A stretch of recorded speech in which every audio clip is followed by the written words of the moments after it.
We have a novel virus, which means it's new to the human community. It appears to have jumped from an animal species to humans, which happens every so often with viruses. And it is called SARS-CoV-2, so I'll refer to it as COVID-19 because that seems to be how most people know it by right now. My name is Hamilton Lempert, and I am the Chief Medical Officer for Coding Policy for Team Health and the Chairman of the Emergency Preparedness Subcommittee of the SAFE Cincinnati Committee for Cincinnati, Ohio.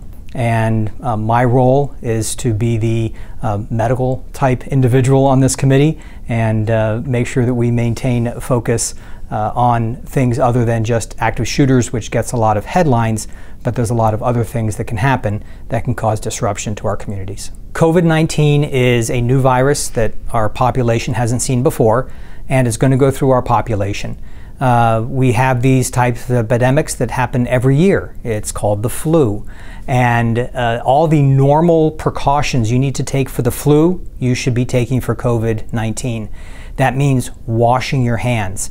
Yes, this is how it's transmitted. When you take your hands and you touch your nose and your mouth, this is how you transmit this particular disease. That means washing your hands after you use the bathroom, because other people were in the bathroom and they coughed and they sneezed and there's virus all over the place. It means before you eat or drink, you need to wash your hands. It means don't go putting your hands on your face and mouth. Don't bother getting a mask.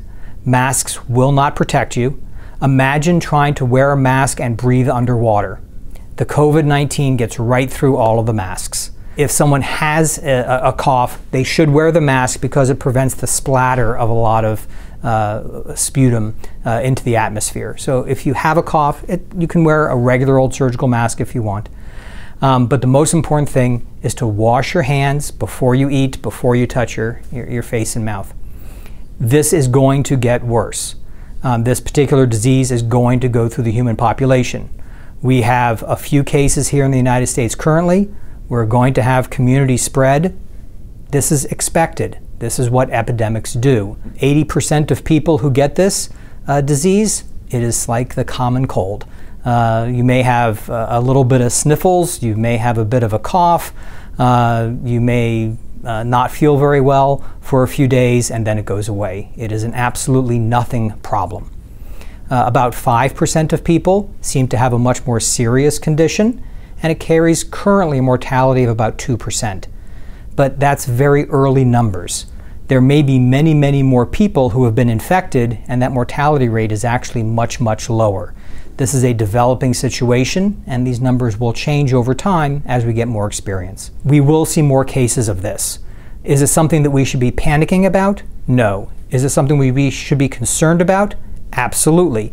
If I have a family member who has a compromised immune system, I would be washing my hands and trying to protect that person very, very carefully.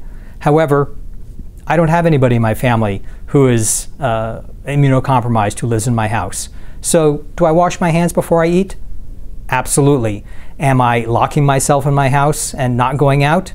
No. The main important thing is not to panic, is to take appropriate precautions, protect yourself, as you should be doing for any viral epidemic that happens, and washing your hands before you eat. And make sure you get good information from the CDC. They will let us know what we should or should not be doing. This information will change over time. This is a developing situation, and what I say today may not necessarily be true in a week or a month or a year. However, strongly urge that people use the website cdc.gov to get authoritative information. The information on that website is vetted, it is accurate to the best of our knowledge at the time that it's published, and is very helpful in regards to recommendations of what people should do. The information is separated into information for healthcare workers, information for the public, information for businesses, how best to prepare in your personal life. It gives history of how this disease has progressed and the latest information about it. You want to make sure you're getting good information and not something that you're reading on Facebook. The purpose of SAFE Cincinnati, as our mission statement states, is to deal with criminal threats and disaster planning. and to maintain business integrity for all of our community institutions and organizations, so that we can continue to function, so that we can continue to support our congregants in our synagogues, our customers at the JCC, people who use the food banks, all the different Jewish organizations throughout Cincinnati. There needs to be a level of thought process that goes into preparing for these situations. Sometimes precautions can be taken in advance. Sometimes decisions can be made in advance so that when the situation actually occurs, you are prepared for it, is the mission of SAFE Cincinnati. And it's led by a very good group of people who are very committed to our community to make sure that these questions are asked in advance so that we are prepared when a situation occurs.